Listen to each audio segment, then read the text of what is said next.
സംസ്ഥാന സർക്കാരിൻ്റെ ഇന്ദിര ഗ്യാരണ്ടി പദ്ധതിയുടെ ഭാഗമായി ആദ്യ മന്ത്രിസഭാ യോഗത്തിലെടുത്ത തീരുമാനം അനുസരിച്ച് ജൂൺ 15-ാം തീയതി മുതൽ പ്രായഭേദമന്യേ എല്ലാ സ്ത്രീകൾക്കും ട്രാൻസ്ജെൻഡർ വ്യക്തികൾക്കുമായി KSRTC ബസ്സിലെ ഓർഡിനറി സർവീസുകളിലെ ബസ്സുകളിൽ സൗജന്യ യാത്രാ സ്കീം ജൂൺ 15 മുതൽ നടപ്പിലാക്കുന്നതിന് അതിനുള്ള അംഗീകാരം നൽകാൻ വേണ്ടി തീരുമാനിച്ചു.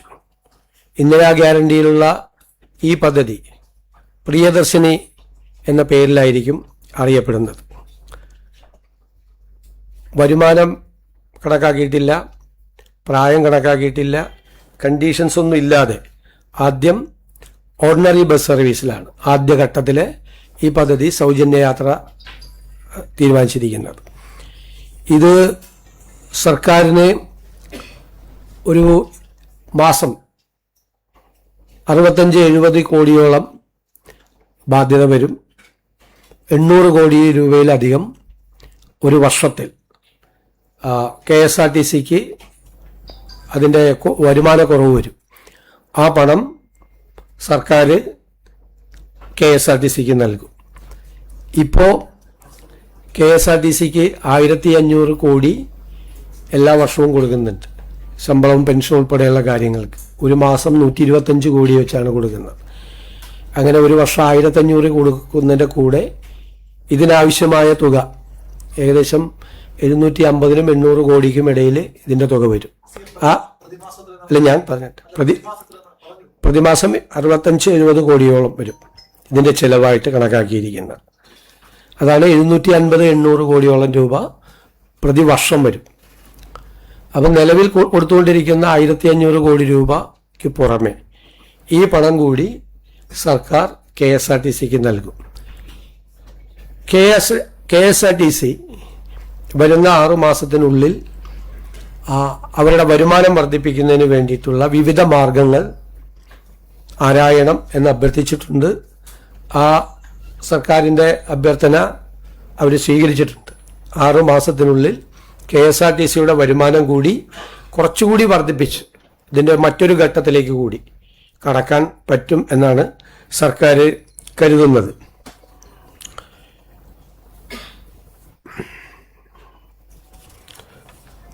അതുപോലെ ഗവൺമെൻറ് ലീഡർമാരെ 40ഓളം പേരെ പുതിയതായി നിയമിച്ചിട്ടുണ്ട്.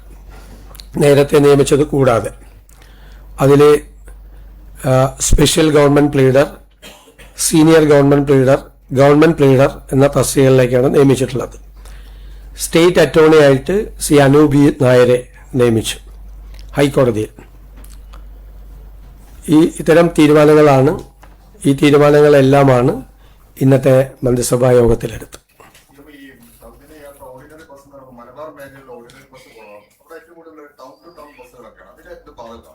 അല്ല, ഇത് ആദ്യഘട്ടത്തിലാണ് നമ്മളിത് നടപ്പാക്കുന്നത്. ഓർഡിനറി ബസ്സുകളിലാണ് നടപ്പാക്കുന്നത്.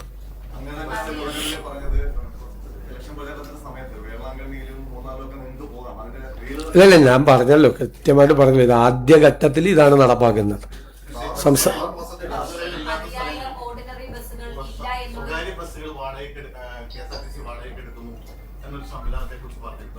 അല്ല, അതിനെക്കുറിച്ചൊന്നും ഇപ്പോൾ അതിനെക്കുറിച്ചുള്ള തീരുമാനങ്ങളൊന്നുമില്ല. KSRTC ഒരു സ്വതന്ത്രമായി വരുമാനമുണ്ടാക്കാൻ കഴിയുന്ന തലത്തിലേക്ക് KSRTCയെ ഉയർത്തുന്നതിന് വേണ്ടിയിട്ടുള്ള നടപടികൾ ഗവൺമെൻറ് സ്വീകരിക്കും. കൂടുതൽ വാഹനങ്ങൾ വാങ്ങി, കൂടുതൽ ഷെഡ്യൂളുകൾ നടപ്പിലാക്കി, കൂടുതൽ പരസ്യങ്ങൾ നൽകി വരുമാനം വർദ്ധിപ്പിക്കുന്നതിനുള്ള നടപടികളുണ്ടാകും. ഇത് നമ്മൾ പ്രഖ്യാപിച്ച പദ്ധതിയുടെ ആദ്യഘട്ടമായിട്ടാണ്. ഇപ്പോൾ തന്നെ ഞാൻ പറഞ്ഞതുപോലെ 750-800 കോടി രൂപ ഒരു വർഷത്തിൽ ഗവൺമെൻറ്റിന് അധിക ചെലവ് വരുന്ന ഒരു പദ്ധതിയാണ് ആദ്യ വർഷത്തിൽ തന്നെ. അത് KSRTCയുടെ നില കുറച്ചുകൂടി മെച്ചപ്പെടുത്തിയിട്ട് 2ാം ഘട്ടത്തിനെ കുറിച്ച് നമ്മൾ ആലോചിക്കും.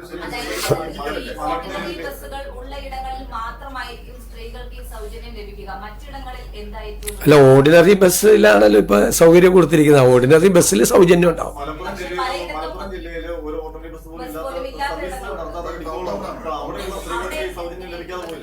അല്ല, അവിടെ അവിടുത്തെ സർവീസുകളിലെ 28% ഉള്ളൂ KSRTC ബസ്സുകൾ. 28% KSRTC ബസ്സുകളുണ്ട്. തിരുവനന്തപുരത്തുള്ളത്തരം KSRTC ബസ്സുകൾ മലപ്പുറത്ത് ഇല്ല എന്നുള്ളത് ശരിയാണ്. പക്ഷേ 28% ഉണ്ട്. ഓർഡിനറി ബസ് ഇല്ലായികയല്ല, 28% മൊത്തം സർവീസുകളിൽ 28% ഈ പറയുന്ന ജില്ലകളിലുണ്ട്.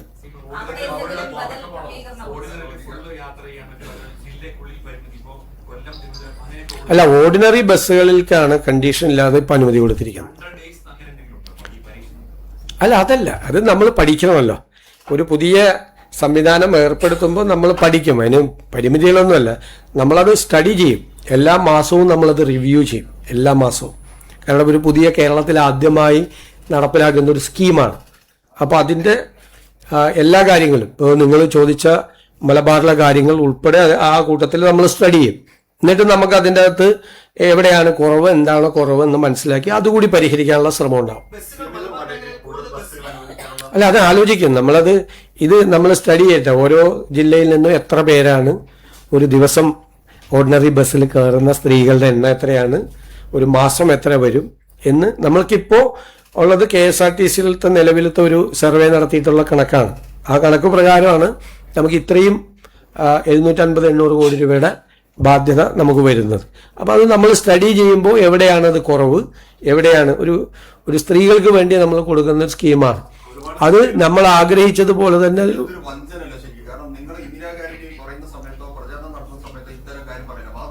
താങ്കളടക്കം കേരളത്തിലെ സാമ്പത്തിക അവസ്ഥ നന്നായി പഠിച്ച ആളുകളാണെന്നല്ല പറഞ്ഞു നടന്നിരുന്നത്. അപ്പോൾ ഇത് അന്ന് ഇതേക്കുറിച്ച് ഒരു ചിന്തയില്ലാതാണ്. പ്രത്യേകിച്ച് ഈ മലപ്പുറം ജില്ലയിലെ എല്ലാ ഓർഡിനറി ബസ്സും town to town, Tirur, Malappuram, Manjeri എല്ലാം. ഇത് 2-3 പ്രാവശ്യം ഇതേ ചോദ്യം തന്നെ 3 പേര് ചോദിച്ചിട്ട് ഞാൻ നല്ല ഭംഗിയായിട്ട് മറുപടി പറഞ്ഞതാണ്. അത് പഠിച്ച് അതിനുള്ള ഓൾട്ടർനേറ്റീവ് സംവിധാനം ഏർപ്പെടുത്തുന്നു. പിന്നെ വഞ്ചന എന്നൊക്കെയുള്ള വാക്ക് ആളുകൾക്ക്, സ്ത്രീകൾക്ക് KSRTCയിൽ സൗജന്യ യാത്ര ഓർഡിനറി ബസ്സുകളിൽ അനുവദിക്കാനുള്ളൊരു സ്കീം 800 കോടി രൂപയോളം വരുന്നൊരു ബാധ്യതയുള്ള ഒരു സ്കീം പ്രഖ്യാപിച്ചിട്ട് വഞ്ചന എന്ന് പറയുകയാണെങ്കിൽ താങ്കൾ പ്രതിനിധാനം ചെയ്യുന്ന സ്ഥാപനത്തിൻ്റെ അഭിപ്രായമായിട്ട് അത് നാളെ എഴുതിക്കോ, സ്ത്രീകളെ വഞ്ചിച്ചു എന്ന് പറഞ്ഞു. അല്ലാതെ ഞാൻ വേറെ അഭിപ്രായം അതിനെക്കുറിച്ച് പറയുന്നില്ല. പക്ഷെ ആ വാക്ക് ഒന്നുകൂടി ആലോചിക്കും. നിങ്ങൾ മാധ്യമപ്രവർത്തകരല്ലേ, ആ വാക്ക് ഒരു വലിയ പ്രധാനപ്പെട്ട സ്കീം. കേരളത്തിലെ പാവപ്പെട്ട സ്ത്രീകളാണ് ഇതിനകത്ത് യാത്ര ചെയ്യുന്നത് കൂടുതൽ, ബഹുഭൂരിപക്ഷം പേർ. അല്ല, ലെറ്റ് മീ കംപ്ലീറ്റ്. ഞാനൊരു ഉത്തരം പറഞ്ഞുകൊണ്ടിരിക്കുമ്പോൾ അങ്ങൊരു പ്രസംഗം പോലെ ഒരു ചോദ്യം ചോദിച്ചു. അതിന് ഞാൻ ഉത്തരം പറഞ്ഞുകൊണ്ടിരിക്കുകയാണ്. അങ്ങനെ അസ്വസ്ഥരാവല്ലേ. നിങ്ങൾ 3 പേരും ചോദിച്ചുകൊണ്ടിരിക്കുകയാണ്, ഒരേ ചോദ്യം ചോദിച്ചുകൊണ്ടിരിക്കുകയാണ് 3 പേരും. ഇനി വേറെ ആർക്കെങ്കിലും ചോദിക്കാനുണ്ടെങ്കിൽ ചോദിക്കും. അവരുടെ ചോദ്യത്തിന് ഞാൻ മറുപടി പറഞ്ഞേ. ഗൺമാന്മാരുടെ അതിക്രമവുമായി ബന്ധപ്പെട്ട കേസ് ഇന്നലെ മുൻകൂർ ജാമ്യം നിഷേധിച്ചിരിക്കുകയാണ്. മാത്രമല്ല, കോടതി നടത്തിയിരിക്കുന്ന ഒബ്സർവേഷൻസ് മുൻകൂർ ജാമ്യം കൊടുത്തു. മുൻകൂർ ജാമ്യം കൊടുത്തിരിക്കുകയാണ്. അത് കോടതി സ്റ്റേറ്റിന്റെ പ്ലീ റിജക്ട് ചെയ്യുകയാണ് ചെയ്തിരിക്കുന്നത്. അപ്പോൾ ഈ അതുമായി ബന്ധപ്പെടുന്ന ഒബ്സർവേഷൻസ് ഒക്കെ പലതും ഈ കേസിനെ പ്രതികൂലമായി ബാധിക്കുന്നതുമാണ്. അപ്പൊ ഇതിനകത്ത് ഇനി എന്താണ് ചെയ്യാറുള്ളത്? അത് ഉറപ്പായിട്ട് പരിശോധിക്കും. കോടതിയുടെ ഓരോ നടപടിക്രമങ്ങളുടെ ഭാഗമായിട്ട് ചിലപ്പോൾ ആന്റിസിപ്പേറ്ററി ബെയിൽ കൊടുക്കും, ചിലപ്പോൾ ആന്റിസിപ്പേറ്ററി ബെയിൽ റിജക്റ്റ് ചെയ്യും. അത് കോടതിയുടെ ദൈനംദിന നടപടിക്രമങ്ങളുടെ ഭാഗമായിട്ടാണ്. അത് എന്തുകൊണ്ടാണ് അങ്ങനെ സംഭവിച്ചത് എന്ന് പരിശോധിക്കും തീർച്ചയായിട്ടും.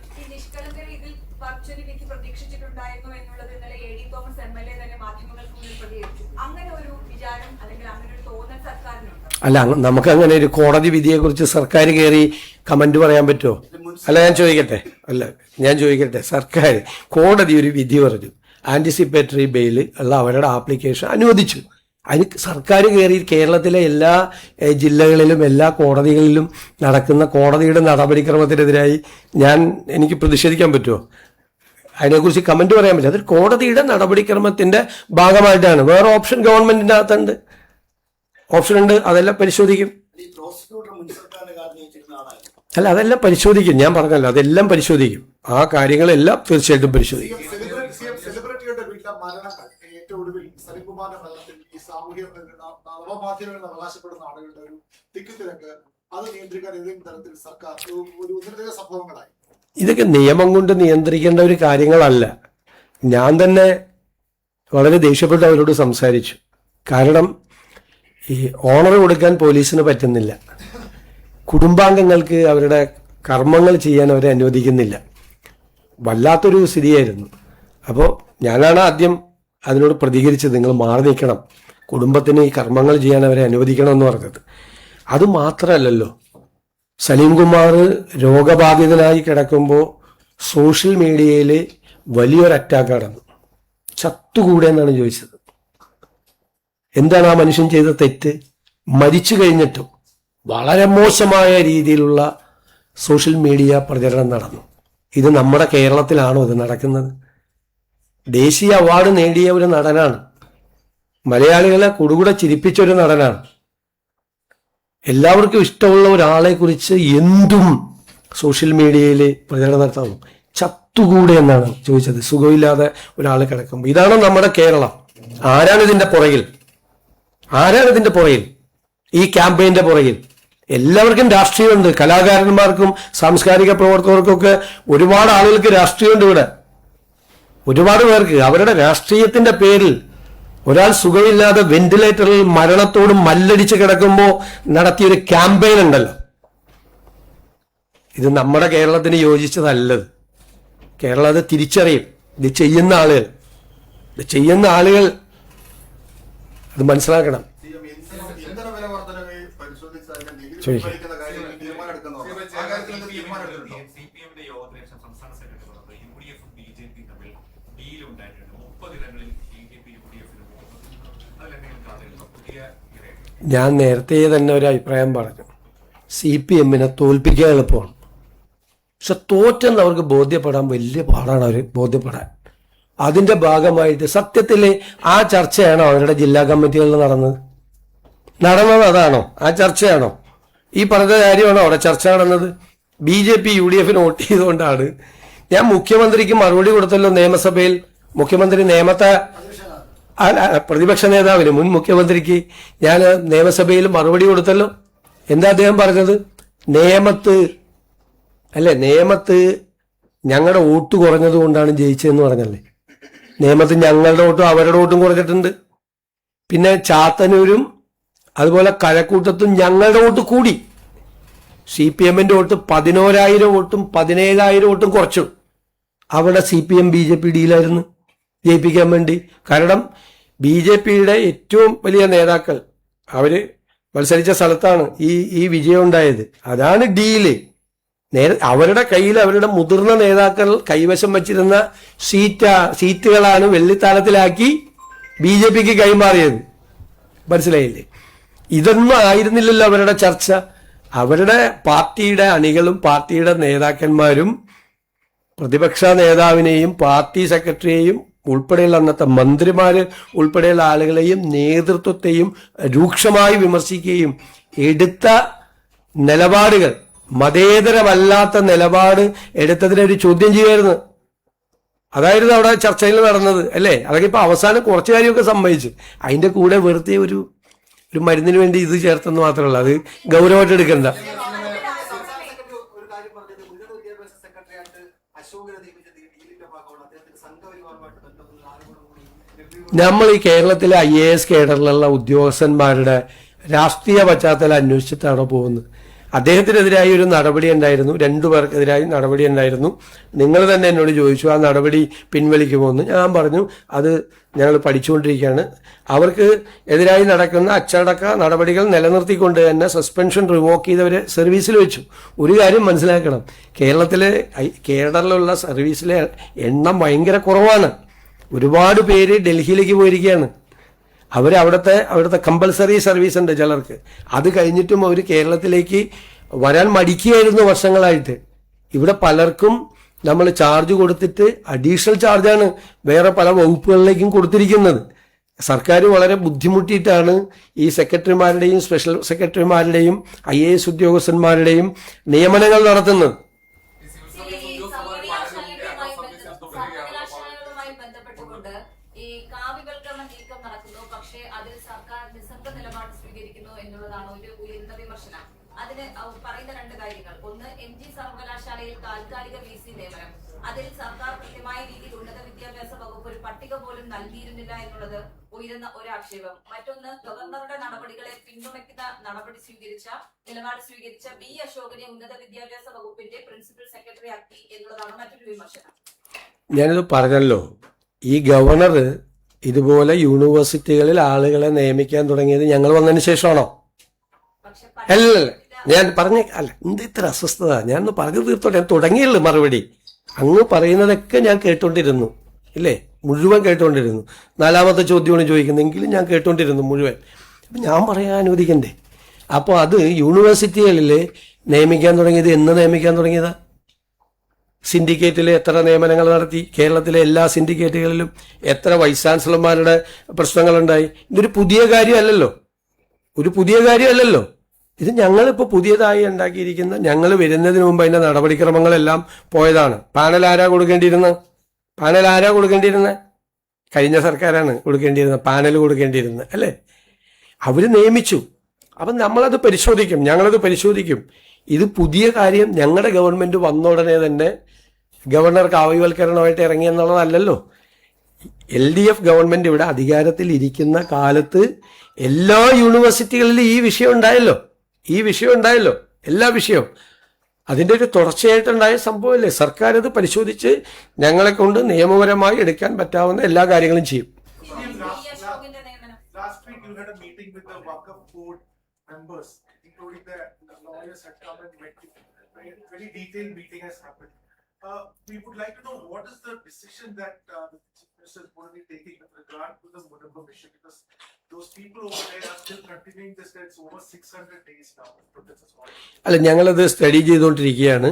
അവസാനം വന്ന ഈ പോർട്ടലില് ഇത് ചേർത്തതോടുകൂടി വഖഫ് ഭൂമിയാണെന്ന് അവസാനത്തെ വഖഫ് ബോർഡ് പോകുന്ന വഴിക്ക് ഞങ്ങളുടെ ഗവൺമെന്റ് വരുന്നതിന്റെ ഇടയിൽ ഒരു തീരുമാനം എടുത്തല്ലോ, ഒരു ഡിസിഷൻ എടുത്തല്ലോ.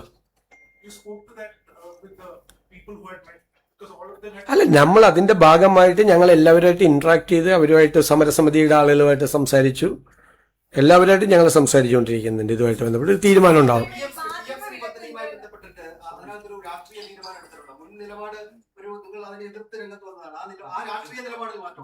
അല്ല, ഞാൻ ചോദിക്കട്ടെ, ഇതെല്ലാം വാർത്തകൾ വരികയാണ്, ഓരോരുത്തരും ഇഷ്ടമുള്ള വാർത്തകൾ കൊടുക്കുക. ഞങ്ങൾ ഒരു തീരുമാനം എടുത്തിട്ടില്ല. ഞങ്ങൾ തീരുമാനം എടുക്കും. ഞങ്ങൾ എടുക്കാത്ത തീരുമാനത്തിന് വാർത്ത വരികയാണ്. അതിൽ ലേബർ കോഡിന്റെ വിഷയമുണ്ട്, 2 PMCയിലെ വിഷയമുണ്ട്, 3 PMAYയിലെ വിഷയമുണ്ട്. ഞങ്ങൾ ആ തീരുമാനം എടുക്കും.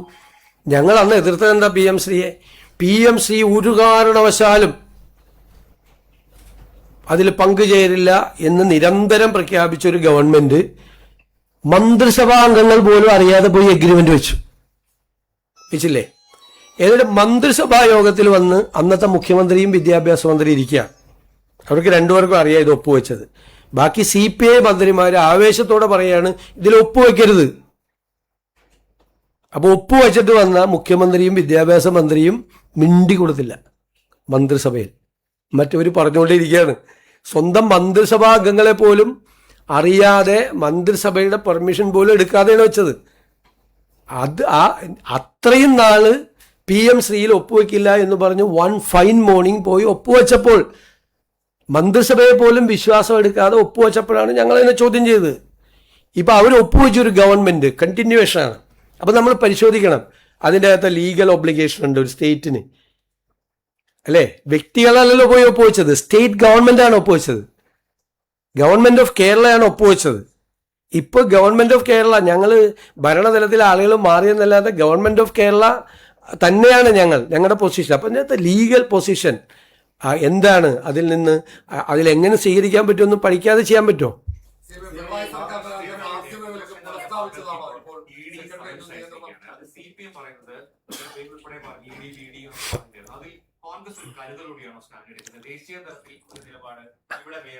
ഞാൻ ചോദിക്കട്ടെ, ഇപ്പം ഞങ്ങൾ പറഞ്ഞത് തന്നെ, നിങ്ങൾ എന്നോടൊന്ന് അഭിപ്രായം ചോദിച്ചപ്പോൾ ഞാൻ അതൊക്കെ പറഞ്ഞല്ലോ. മോഡിയെ കാണാൻ പോയിട്ട് ഞാൻ ഇതൊക്കെ ചെയ്യിപ്പിച്ചതൊക്കെ ഞാൻ പറഞ്ഞല്ലോ, റെയ്ഡൊക്കെ നടത്തിച്ചത്.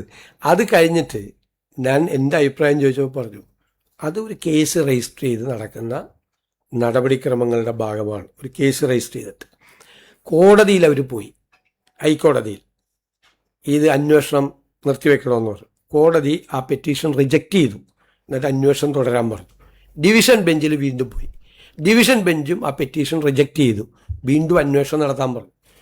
എന്നിട്ട് ED എങ്ങനെ അന്വേഷിക്കണം, ED റെയ്ഡ് നടത്താമോ, ഇ ഡി ചോദ്യം ചെയ്യാമോ, സമൻസ് അയക്കാമോ എന്നൊക്കെ പറയാൻ കേരള ഗവൺമെൻറ്റിന് എന്ത് ജൂറിസ്ഡിക്ഷനാണുള്ളത്? ഒന്ന്. രണ്ടാമത്തെ കാര്യം, ഇതേ അഭിപ്രായമല്ലേ ഇപ്പോൾ ഈ സമൻസ് അയച്ചതിനെ കുറിച്ച് CPM പറഞ്ഞേക്കണത്? CPM പറഞ്ഞ എന്താ അഭിപ്രായം? നിയമം നിയമത്തിൻ്റെ വഴിക്ക് പോട്ടെ എന്നല്ലേ CPM നേതാക്കൾ ഇപ്പോൾ പറയുന്നത്? ഞാൻ ചോദിക്കുന്നത്, നിയമം നിയമത്തിൻ്റെ വഴിക്ക് പോട്ടെ എന്നാണ് ഇപ്പോഴത്തെ CPM നേതാക്കളുടെ പ്രതികരണം. അത് തന്നെയല്ലേ ഞാനന്ന് പറഞ്ഞത്. ഞാൻ ആദ്യം പറഞ്ഞത് ഇവർ രണ്ടാമത് പറയുന്നു എന്നുള്ള വ്യത്യാസം മാത്രമേ ഉള്ളൂ.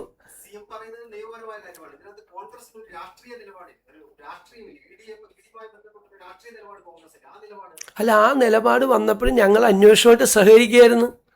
ഇത് രാഷ്ട്രീയമായ കേസാണെങ്കിൽ CPM-ന് രാഷ്ട്രീയമായി അതിനെ എതിർക്കാനുള്ള അവകാശമുണ്ട്. ഞങ്ങൾ അതിനെ ചോദ്യം ചെയ്യുന്നില്ല. പക്ഷേ ഇ ഡി റെയ്ഡ് ചെയ്യാൻ വരുമ്പോൾ ഇ ഡിയുടെ വണ്ടി തല്ലി പൊളിക്കുക, അതിൻ്റെ അതിരിക്കുന്ന ആളുകളെ അടിച്ചാൽ ലോ ആൻഡ് ഓർഡർ സിറ്റുവേഷനാണ്. അവിടെ പോലീസ് ഇടപെടും. അതൊന്നും നടക്കില്ല കേരളത്തിൽ, അതൊന്നും നടക്കില്ല. അതിലിടപെടും. നമ്മൾ 55 മണിക്കൂർ രാഹുൽ ഗാന്ധിയെ ഇൻട്രോഗേറ്റ് ചെയ്തില്ലേ? അവരവിടെ പോയിരുന്നില്ലേ? മനസ്സിലായില്ലേ? കേസല്ലേ. ഇപ്പം CPM നേതാക്കൾ എല്ലാവരും പറയുന്നുണ്ടല്ലോ. ഇപ്പം ഇഷ്ടിക കയ്യിലെടുത്തില്ലല്ലോ സമൻസ് അയച്ചപ്പോൾ. ഇഷ്ടിക കയ്യിലെടുത്തോ? ഇഷ്ടിക കയ്യിലെടുത്തില്ല. നിയമം നിയമത്തിൻ്റെ വഴിക്ക് പോട്ടെ എന്ന് അത് മാത്രമേ ഞാനും പറഞ്ഞുള്ളൂ അന്ന്.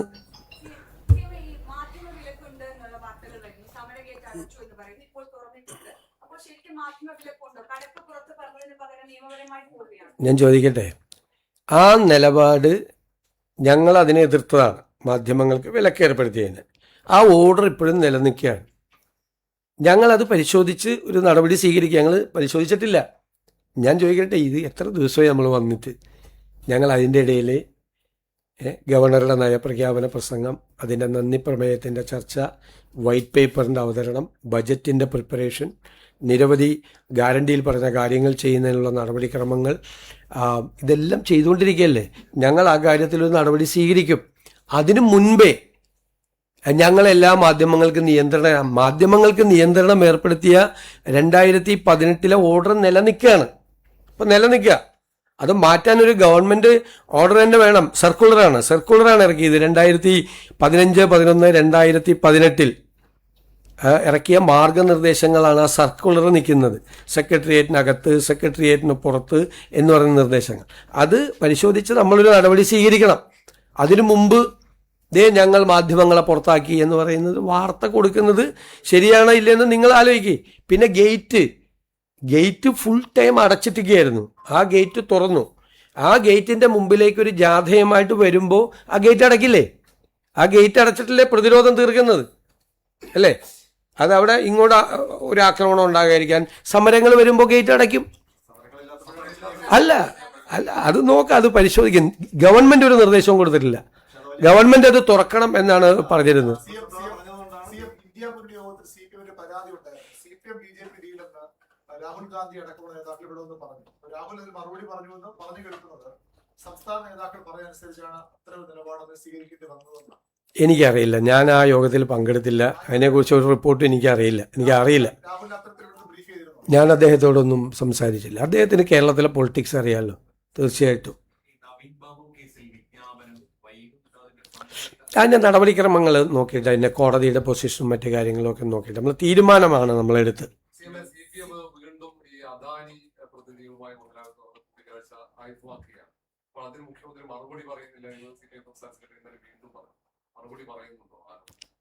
മറുപടി പറയുന്നില്ല. എന്ത് കാര്യത്തിന് മറുപടി പറയണത്? ഞാനിക്ക് അദാനിയായിട്ട് എന്താ ബന്ധം? ചുമ്മാ ഓരോന്ന് പറയല്ലേ. ഗോവിന്ദൻ മാഷ് പറയട്ടെന്ന്. പുള്ളിക്ക് എന്തെങ്കിലും പറയണ്ടേ? ആരെ സന്ദർശിച്ചെന്ന് പറഞ്ഞു? ഞാനേ സന്ദർശിച്ച് ആളെ അദാനിയുടെ ഏജന്റാണ് ആളെ കണ്ട ആളുകളുടെ ഫോട്ടോ മുഴുവൻ ഞാൻ കാണിച്ചു തരട്ടെ. ഈ കേരളത്തിൽ ബന്ധമുള്ള മക്കളെയൊക്കെ ഇവിടെ കല്യാണം കഴിപ്പിച്ചിട്ടുള്ളത്, അവരുടെ മക്കളെ കേരളത്തിൽ കല്യാണം കഴിപ്പിച്ചിട്ടുള്ള ഒരുപാട് ആൾ. ആര്യാടൻ സാറിൻ്റെ ബന്ധുവാണ്, അകന്ന ബന്ധുവാണ് അദ്ദേഹം. കോഴിക്കോടും കാസർഗോഡും ഒക്കെ കുടുംബ ബന്ധങ്ങളുള്ള ആളാണ്. അദ്ദേഹത്തിൻ്റെ കൂടെ പോയി അദ്ദേഹത്തിനോട് സംസാരിച്ചിട്ടുള്ള ആളാണ്. ഞാൻ എയർപോർട്ടിൽ വന്നിറങ്ങുമ്പോൾ എന്നോട് കണ്ട് സംസാരിച്ചു. ഇനിയിപ്പോൾ അദാനിയുടെ ഞാനെന്തിനാണ് പോയത് ഇലക്ഷൻ കാലത്ത്? അദാനിയുടെ എവിടെ തിരഞ്ഞെടുപ്പ് കഴിഞ്ഞിട്ട് അദാനിയായിട്ട് ഇവിടെ മന്ത്രിസഭ ഉണ്ടാക്കാനാ? എന്തുവായി പറയുന്നത്? അല്ല, അതൊക്കെ ഓരോരുത്തരുടെ വ്യക്തിപരമായിട്ടുള്ള കാര്യങ്ങൾ. അതിൽ നിങ്ങൾ ഇടപെടേണ്ട കാര്യമില്ല. അത് നിങ്ങൾ തന്നെ ഇറക്കിക്കൊണ്ടിരിക്കുകയല്ലേ. അല്ല, നിങ്ങളുടെയൊക്കെ സ്ഥാപനങ്ങൾ തന്നെയല്ലേ ഇറക്കിക്കൊണ്ടിരിക്കുന്നത്. വരട്ടെ, എല്ലാം കൂടി ഒരു ഗവൺമെൻറ് ഒരു മാസത്തിനുള്ളിൽ തീരുമാനം എടുത്തു കഴിഞ്ഞാൽ ഇത് എവിടെ പോയി നിൽക്കും? നിങ്ങൾ ആലോചിക്കുക, ഇത്രയും വേഗത്തിൽ തീരുമാനങ്ങൾ എടുത്തൊരു സർക്കാരില്ല. മനസ്സിലായില്ലേ? തീരുമാനങ്ങൾ എടുത്തൊരു സർക്കാരിൽ ഇത്രയും വേഗത്തിൽ. ഞാൻ ഇനി വേറെ കാര്യം ചോദിക്കുക, ഈ 2500 രൂപ അല്ല 2500 രൂപ പെൻഷൻ വർദ്ധിപ്പിക്കും എന്ന് 5 കൊല്ലം മുമ്പ് പറഞ്ഞിട്ട് 4.25 കൊല്ലക്കാലം ഒറ്റ പൈസ കൂട്ടിക്കൊടുത്തില്ല. കൂട്ടിക്കൊടുത്തോ? കഴിഞ്ഞ ഗവൺമെൻറ് കൂട്ടിക്കൊടുത്തോ? എന്നിട്ട് തെരഞ്ഞെടുപ്പ് പ്രഖ്യാപിക്കുന്നതിൻ്റെ തൊട്ട് തലയാഴ്ച ഒരു 400 രൂപ കൂട്ടിക്കൊടുത്തു. അതുപോലത്തെ കാര്യങ്ങൾക്കാണ് ചോദിക്കേണ്ടത്. അത് ഞാൻ മുൻ മുഖ്യമന്ത്രിയോട് നിങ്ങൾ ആരും ചോദിക്കണേ കേട്ടിട്ടില്ല. ചോദിക്കണ്ടേ? പക്ഷേ പെൻഷൻ 600 തന്നെ അത്രയുമായി ഉയർന്നത് 2000 The white paper that you had submitted, you had said for revival of the economy, you said there was going to be private power projects, foreign university and rare earth development. So all these are long-term returns, nothing on the short term. So what is the plan for the next 2 years other than borrowing? I am going to present the budget. Please wait. Because we have already stated that we are in a trouble. That is, it is very clear that 35,000 crores of plan, 20,500 crores are not there. That was a wild guess from the 16th Finance Commission. The last finance minister expected 14,000 crores as revenue deficit grant. But unfortunately, the 16th Finance Commission decided not to give the revenue deficit grant. The last government received 55,000 crores as a revenue deficit grant. But we are not getting anything from the 16th Finance Commission. Another thing, the last finance minister expected 2.8% devolution of taxes. Unfortunately, we got only 2.32. More than 5,000 crores we have to find out. And another 600 crores grant. So 20,500 crores are not there in the plan. That is the fiscal situation we are facing. Unexpected situation. Nobody expected such a situation. If we have to make 20,500 crores to implement the plan. That is a fiscal situation. Not a single government never faced such a situation in the history of Kerala. സർക്കാർ ജീവനക്കാരുടെയും പെൻഷൻകാരുടെയും മെഡിസിപ്പ് അത് നേരായിട്ട് പ്രവർത്തിക്കുന്നില്ല നമുക്ക് വലിയ പരാതിയുണ്ട്. ആ പദ്ധതി പുനഃപരിശോധിക്കുകയോ താൽക്കാലികമായിട്ടെങ്കിലും അവർക്ക് ഗുണകരമായിട്ടുള്ള എന്തെങ്കിലും നടപടികൾ ഉണ്ടാവുകയോ ചെയ്യും. മെഡിസപ്പ് പദ്ധതി എന്തായാലും പുനഃപരിശോധിക്കും. പക്ഷേ ഇൻഷുറൻസ് ആയിട്ടുള്ള എഗ്രിമെന്റ് ആണ്, അതിന്റെ കാലാവധിയും മറ്റുമൊക്കെ നോക്കണം. വയനാട് വന്നപ്പോൾ നയം മാറ്റിയൊന്ന് തിരുത്തിയെങ്കിലും അത്തരം കാര്യങ്ങളെ കുറെ കൂടി കരുതൽ വേണ്ടത്. അല്ല, ഞാൻ എന്താണ് നിങ്ങൾ അന്ന് എന്നോട് ഈ വിഷയത്തെക്കുറിച്ച് ചോദിച്ചപ്പോൾ പറഞ്ഞത്? അത് പരിശോധിച്ച് വേണ്ട നടപടി സ്വീകരിക്കുമെന്ന്. നടപടി വന്നില്ലേ? ഞാൻ നടപടി വന്നില്ലേ? ഞാൻ ആദ്യത്തെ പത്രസമ്മേളനത്തിൽ പറയുന്നുണ്ട്, ഗവൺമെന്റിന്റെ ഭാഗത്ത് നിന്ന് ശരിയും തെറ്റുമൊക്കെ ഉണ്ടാവും. തെറ്റുകളുണ്ടെങ്കിൽ നമ്മൾ ശ്രദ്ധയിൽപ്പെട്ടുമ്പോൾ നമ്മൾ കറക്റ്റ് ചെയ്താൽ മതിയല്ലോ, ഏത് കാര്യമാണെങ്കിലും. അതിനെന്താ കറക്റ്റ് ചെയ്തില്ലേ? വയനാട് പുനരധിവാസവുമായി ബന്ധപ്പെട്ട് അവർ ലാപ്സസ് വരുത്തി എന്ന് പറയുന്നത് വയനാട് കളക്ടർക്ക് ചീഫ് സെക്രട്ടറിയുടെ ഓഫീസിൽ ഡിസാസ്റ്റർ മാനേജ്മെന്റ് നിരന്തരമായ ഷോക്കോസ് നോട്ടീസ് കൊടുത്തുകൊണ്ടിരിക്കുകയാണ്. ഇതിലെന്താണ് വസ്തുതയുണ്ടോ? എന്താണ് അവർക്കെതിരെ? അവരൊരു റിവ്യൂ മീറ്റിംഗ് അവിടുത്തെ മന്ത്രിമാരെ ചുമതലപ്പെടുത്തിയിട്ടുണ്ട്. അതുമായി ബന്ധപ്പെട്ട ആളിലെ അവിടുത്തെ നടപടിക്രമങ്ങൾ റിവ്യൂ ചെയ്യണമെന്ന് പറഞ്ഞു. ഞാനിങ്ങനെ ഒരു വാർത്ത ശ്രദ്ധയിൽപ്പെട്ടതിനെ കുറിച്ച് അന്വേഷിച്ചപ്പോൾ ഈ ലോണുകളെല്ലാം ടേക്ക് ഓവർ ചെയ്യാൻ വേണ്ടിയിട്ടുള്ളൊരു തീരുമാനമൊക്കെ എടുത്തിട്ടുണ്ടായിരുന്നു. അത് ഇംപ്ലിമെൻ്റ് ചെയ്യാത്തതായിട്ട് ബന്ധപ്പെട്ടതാണ്. അത് ഇപ്പോൾ ബജറ്റ് കഴിഞ്ഞാൽ ഞാൻ തന്നെ ഒരു റിവ്യൂ മീറ്റിംഗ് അവിടുത്തെ ഗവൺമെൻറ് ചെയ്യേണ്ട ഒരുപാട് കാര്യങ്ങളിൽ പരാതിയുണ്ട്. അവിടെ വ്യാപകമായ പരാതികളുണ്ട്. ഇപ്പോൾ പണി പൂർത്തിയാക്കിയ വീടുകളിൽ പോലും ആളുകൾക്ക് താമസിക്കാൻ പറ്റാത്ത സിറ്റുവേഷൻ ഉൾപ്പെടെയുള്ള ഒരുപാട് വിഷയങ്ങളുണ്ട്. അത് റിവ്യൂ മീറ്റിംഗ് നടത്തി ആ പുനരധിവാസ പ്രവർത്തനങ്ങൾ, റീഹാബിലിറ്റേഷൻ പ്രോസസ്സ് നമ്മൾ വേഗത്തിലാക്കും. അത് ആഭ്യന്തര വകുപ്പിൻ്റെ നേതൃത്വത്തിൽ നടക്കുന്ന പരിപാടിയാണ്. ഇനി വിവിധ വകുപ്പുകളെ ക്രോഡീകരിച്ചുകൊണ്ട്, അതായത് police, excise, general education, higher education, local self government എല്ലാ വകുപ്പുകളെയും കൂടി ഏകോപിപ്പിച്ചുകൊണ്ടിട്ടുള്ള വലിയ പദ്ധതികൾ വരും. ഇതിൻ്റെ അകത്ത് 2 പാർട്ടാണുള്ളത്. ഒന്ന് എൻഫോഴ്സ്മെൻറ്റ് പാർട്ടാണ്. എൻഫോഴ്സ്മെൻറ്റ് പാർട്ട് ഇംപ്ലിമെൻ്റ് ചെയ്യേണ്ടത് ഹോം ഡിപ്പാർട്ട്മെൻറ്റും എക്സൈസ് ഡിപ്പാർട്ട്മെൻറ്റുമാണ്. രണ്ടാമത്തത് അവയർനെസ് ക്യാമ്പയിനാണ്. ആ അവയർനെസ് ക്യാമ്പയിൻ ബാക്കി എല്ലാ ഡിപ്പാർട്ട്മെൻറ്റുകളും NGOമാരും ഞാൻ പറഞ്ഞു, ഇപ്പം ഞങ്ങൾ പ്രീ ബജറ്റ് ഡിസ്കഷന് മഹിളാ സംഘടനകളെയും യുവജന സംഘടനകളെയും എല്ലാവരെയും വിളിച്ചിട്ടുണ്ടായിരുന്നു. ഞാൻ അവരോട് റിക്വസ്റ്റ് ചെയ്തു നിങ്ങളും കൂടി അതിൻ്റെ പാർട്ടാവണം. അപ്പോൾ അവരെല്ലാം സഹകരിക്കാമെന്ന് പറയുന്നുണ്ട്. ഈ വൈറ്റ് പേപ്പറിൽ ബദൽ ഡെവലപ്മെന്റ് ആലോചനയുണ്ട്. മാത്രമല്ല AI കണ്ടന്റ് ഉപയോഗിച്ചുള്ള ബദൽ ആശയമുണ്ട്. അതൊരു ചർച്ചയ്ക്കൊക്കെ താങ്കൾ തയ്യാറുണ്ട്? KM ചന്ദ്രശേഖർ അതിൻ്റെ ചെയർമാൻ മറുപടി പറഞ്ഞല്ലോ. ഞാൻ തോമസ് ഐസക്ക് എന്നെ വളരെ അടുത്ത സ്നേഹിതനും വളരെ അടുത്ത സുഹൃത്തുമാണ്. തമാശ പറയാറുണ്ട്. ഇങ്ങനത്തെ തമാശ പറയുമോ? കൊണ്ടാണ് ഇത് ചെയ്തത്. 172 പേജ് ഇത്ര ദിവസം കൊണ്ട് എങ്ങനെ ഉണ്ടാക്കി? 172 പേജൊക്കെ ഉണ്ടാക്കാനുള്ള കപ്പാസിറ്റി ഗവൺമെൻറ്റിനുണ്ട് 10 ദിവസം കൊണ്ട്. ഞങ്ങളത് ചെയ്തു. ഒരു ഉപയോഗിച്ചിട്ടില്ല എന്ന് KA ചന്ദ്രശേഖർ പറഞ്ഞു. ഇനി AI ഉപയോഗിച്ചാൽ എന്താ തെറ്റ്? ഞങ്ങൾ ഉപയോഗിക്കും ഇനിയുള്ള കാര്യങ്ങൾക്ക്. ഇതിലുപയോഗിച്ചിട്ടില്ല. ആർട്ടിഫിഷ്യൽ ഇൻ്റലിജൻസ് ടൂൾ ഈ ഗവൺമെൻറ് ഉപയോഗിക്കും. ഡാറ്റ ഡ്രിവൻ ഗവേണൻസ് ആണ് വരാൻ പോകുന്നത്. അതിൻ്റെ ഭാഗമായി AI ടൂൾസ് ഉപയോഗിക്കും. ഞങ്ങളതിൻ്റെ സ്റ്റഡി തുടങ്ങിക്കഴിഞ്ഞു. ഞങ്ങൾ അതിന് ആവശ്യമായ ആളുകളെ ചുമതലപ്പെടുത്തി കഴിഞ്ഞു. അത് ചെയ്താൽ എന്താ തെറ്റ് ഒരു ഗവൺമെൻറ്? പിന്നെ പറഞ്ഞു ട്രഷറിയിലെ ബാലൻസ് അല്ലേ ഒരിക്കലും പുറത്തറിയാൻ പാടില്ല എന്ന് പറഞ്ഞില്ലേ? ഒരിക്കലും പുറത്തറിയാൻ പാടില്ല എന്ന് നിങ്ങൾ ശ്രദ്ധിക്കണം പറഞ്ഞല്ലോ. അതാണല്ലോ ഒരു ആക്ഷേപം. ട്രഷറിയിൽ 6000 കോടി രൂപ ബാക്കിയുണ്ടെന്ന് ആദ്യം പറഞ്ഞാരാ? മുൻ ധനമന്ത്രി KN ബാലഗോപാൽ. അപ്പോൾ രഹസ്യം, ബജറ്റ് രഹസ്യം അല്ലെന്നാണ് ട്രഷറി രഹസ്യം. ട്രഷറിയിലെ ബാലൻസ് പുറത്തു പറയാൻ പാടില്ല. ട്രഷറിയിലെ ബാലൻസ് ആദ്യം പുറത്തു പറഞ്ഞ ആള് മുൻ ധനകാര്യമന്ത്രി. ഇതൊന്നും ഒരു രഹസ്യമില്ലെന്ന്.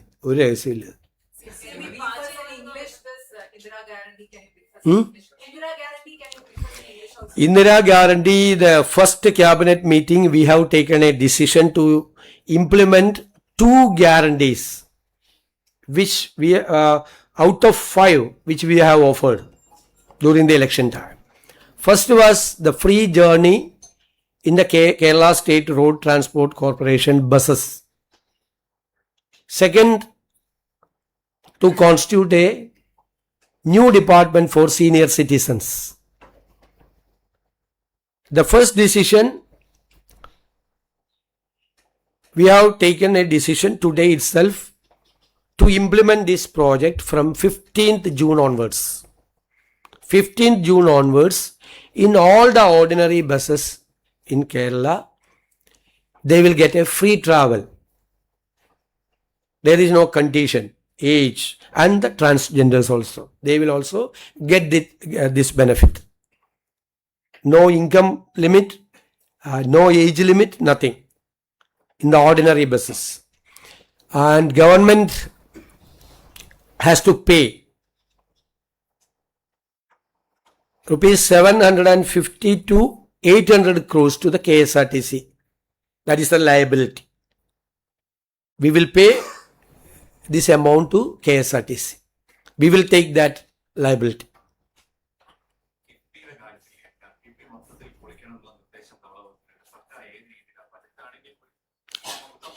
അല്ല, കിഫ്ബി നമ്മൾ റീസ്ട്രക്ചർ ചെയ്യും. അതെങ്ങനെയാണ് ചെയ്യുന്നതെന്ന് നമ്മൾ സ്റ്റഡി ചെയ്തുകൊണ്ടിരിക്കുകയാണ്.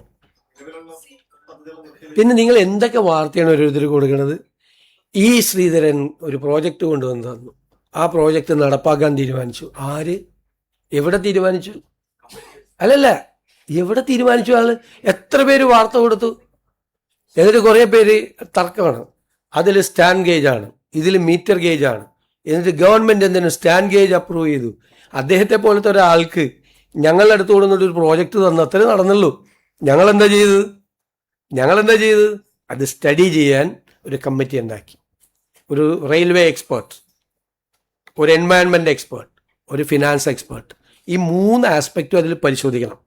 റെയിൽവേ ആംഗിളിൽ നിന്ന് ഏതാണ് കേരളത്തിന് അനുയോജ്യം, ഇപ്പോഴത്തെ മോഡേൺ സ്പീഡ് കോറിഡോർ എങ്ങനെയാണ് ചെയ്യുന്നത്? സ്റ്റാൻഡ് ഗേജ് ആണോ, മീറ്റർ ഗേജ് ആണോ, പില്ലറിലാണോ, എംബാങ്ക്മെന്റിലാണോ, എങ്ങനെയാണ് ചെയ്യുന്നത്? ഇപ്പം തന്നിരിക്കുന്ന പ്രപ്പോസൽ അത് പറ്റിയതാണോ? നമ്മൾ സിൽവർ ലൈനിനെതിരായിട്ടുള്ള ഞങ്ങളുടെ അലിഗേഷൻ എന്താ? 2 കാര്യമാണ് പറഞ്ഞത്. അത് ഇക്കണോമിക്കലി ഫീസിബിൾ അല്ല, നമ്പർ 1. നമ്പർ 2, അതൊരു എൻവയൺമെന്റ് ഡിസാസ്റ്റർ ആയിരിക്കും. കേരളം പോലുള്ള വളരെ ക്ലൈമറ്റ് ചേഞ്ച് ഒരുപാട് പ്രശ്നങ്ങൾ ഉണ്ടാക്കിയിട്ടുള്ള ഒരു സ്റ്റേറ്റിൽ ഇതുപോലത്തെ ഏത് പ്രോജക്റ്റ് വന്നാലും ഈ ഗവൺമെൻറ് അത് പരിശോധിക്കും, അതിൻ്റെ എൻവയൺമെൻറ്റ് ഇമ്പാക്റ്റ് പരിശോധിക്കും. അതുകൊണ്ടാണ് ആദ്യമായിട്ടാണ് നമ്മളൊന്നും ഗവൺമെൻറ് കമ്മിറ്റികളിലൊന്നും എൻവയൺമെൻറ്റ് എക്സ്പേർട്സിനെ വയ്ക്കാറില്ല. എൻവയൺമെൻറ്റ് എക്സ്പേർട്ടിനെ കൂടി വെച്ചിട്ടാണ് ആ കമ്മിറ്റി കോൺസ്റ്റിറ്റ്യൂട്ട് ചെയ്തിരിക്കുന്നത്. വിത്തിൻ 3 വീക്സ് അവരതിന് ആ കമ്മിറ്റിയുടെ റിപ്പോർട്ട് തരും. എന്നിട്ട് ഞങ്ങളത് പഠിക്കും, എന്നിട്ട് തീരുമാനമെടുക്കും. ഈ ശ്രീധരൻ വന്ന് എന്നെ കാണണം എന്ന് പറഞ്ഞാൽ എനിക്ക് കാണണ്ടെന്ന് പറയാൻ പറ്റും. അദ്ദേഹം ഒരു റിപ്പോർട്ട്, ഞാനത് വാങ്ങിച്ചു വെച്ചു. ഞാൻ പോലും വായിച്ചു നോക്കുന്നതിന് മുമ്പേ വാർത്ത വന്നു, ഇത് ഗവൺമെൻറ് പ്രഖ്യാപിച്ചു എന്ന് പുതിയ പദ്ധതി. ഭയങ്കരം തന്നെ.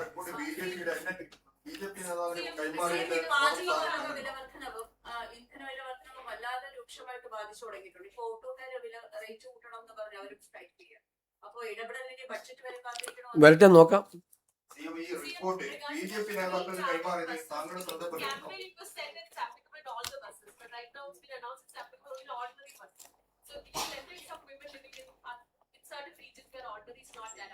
We will examine.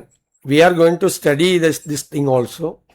From 15th onwards, when it is started, we will start the study also.